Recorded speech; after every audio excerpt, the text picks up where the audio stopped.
Assalamualaikum warahmatullahi wabarakatuh. Perkenalkan, nama saya Alfita Priya, NIM 211105020032 dari kelas Ekonomi Syariah 1. Di sini saya akan menjelaskan tentang keseimbangan kita ISRN makro Islam. Ada 4 pokok bahasan. Yang pertama, pengertian kurva ISLN. Yang kedua, keseimbangan kurva ISLN. Yang ketiga, pengertian pasar barang dan pasar uang dalam model ISLN. Yang keempat, dampak kebijakan pada keseimbangan ISLN. Yang pertama, pengertian kurva ISLN. Kurva ISLN merupakan kurva yang menggambarkan bagaimana interaksi antara pasar barang dengan lambang IS dan pasar uang dengan lambang LN. Kurva ISLN menunjukkan keseimbangan antara tingkat suku bunga dan pendapatan nasional atau output dalam jangka pendek atau short run equilibrium. Apa sih pendapatan nasional? Pendapatan nasional yaitu nilai total output akhir suatu negara dari semua barang dan jasa baru yang diproduksi dalam 1 tahun.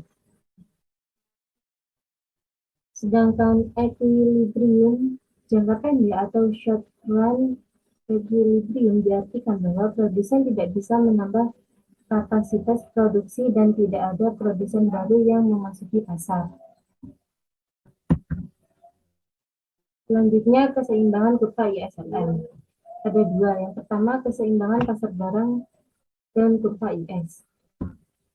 Pasar barang adalah pasar di mana semua barang dan jasa yang diproduksi oleh suatu negara dan dalam jangka waktu tertentu. Permintaan dalam pasar barang merupakan agregasi dari semua permintaan akan barang dan jasa di dalam negeri.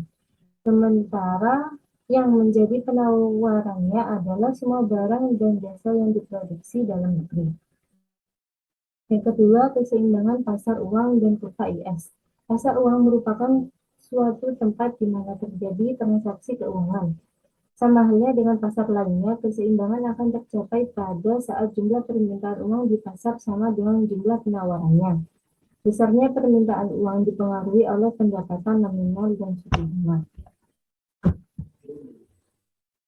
Di sini ada kurva keseimbangan pasar barang dan pasar uang. Sebagaimana yang dibahas pada bagian sebelumnya, bahwa kurva IS merupakan kurva yang menghubungkan antara I dan Y.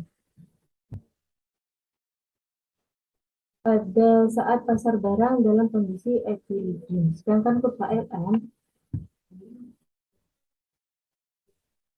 merupakan kurva yang menghubungkan antara Y dan I. Pada saat pasar uang dalam kondisi equilibrium. Jika kurva IS dan kurva LM bertemu pada satu titik, maka titik I dan Y.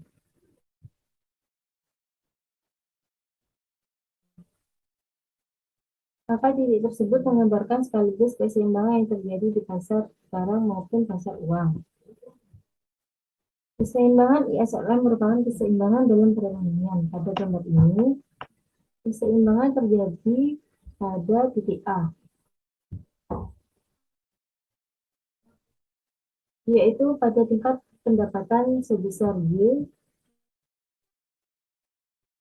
dan tingkat bunga sebesar IO. Dalam keseimbangan ini diasumsikan pasar uang dan pasar barang dalam kondisi equilibrium. Apa sih equilibrium? Yaitu titik keseimbangan yang terjadi ketika penawaran dan permintaan seimbang. Equilibrium adalah titik pertemuan antara kuantitas penawaran dan permintaan pasar. Ketika keduanya seimbang, maka harga akan cenderung stabil. Pengertian lainnya mengatakan equilibrium sebagai kesepakatan harga antara penjual dan pembeli agar terjadi transaksi. Selanjutnya, pengertian pasar barang dan pasar uang dalam model ISLN. IS menyatakan investasi dan tabungan, sedangkan kurva IS menyatakan apa yang terjadi pada pasar barang dan jasa. Investasi merupakan kegiatan menanam modal atau dana dengan harapan mendapat keuntungan atau imbal hasil di masa depan. Investasi adalah aktivitas menempatkan dana atau aset berharga lainnya pada instrumen tertentu dalam jangka waktu tertentu. Lanjut, pasar barang adalah pasar di mana semua barang dan jasa yang diproduksi oleh suatu negara dan dalam jangka waktu tertentu. Kurva IAS menyatakan hubungan antara tingkat suku bunga yang dilambangkan dengan I atau R serta tingkat pendapatan nasional yang dilambangkan dengan Y yang muncul di pasar barang dan jasa. Selanjutnya, kurva LM menyatakan hubungan antara tingkat bunga dan tingkat pendapatan yang muncul di pasar uang. LM menyatakan likuiditas dan uang, serta kurva LM menunjukkan apa yang terjadi pada penawaran dan permintaan terhadap uang. Likuiditas menurut OJK yaitu kemampuan untuk memenuhi seluruh kewajiban yang harus dilunasi segera dalam waktu yang singkat. Sebuah perusahaan ditentukan likuid apabila mempunyai alat pembayaran berupa harta lancar yang lebih besar dibandingkan dengan seluruh kewajibannya atau likuiditi. Likuiditas juga berkaitan mengenai pengaruh waktu konversi menjadi nilai tunai tersebut terhadap nilai pasar sebuah aset. Selanjutnya, dampak kebijakan pada keseimbangan ISLM. Ada tiga. Yang pertama, jika pemerintah menerapkan kebijakan fiskal, maka perubahan ini hanya akan mengakibatkan perubahan di kurva IS, dengan kurva LM relatif tetap. Apa sih kebijakan fiskal? Yaitu suatu strategi atau kebijakan yang diterapkan oleh pemerintah demi menjaga pemasukan dan pengeluaran keuangan negara.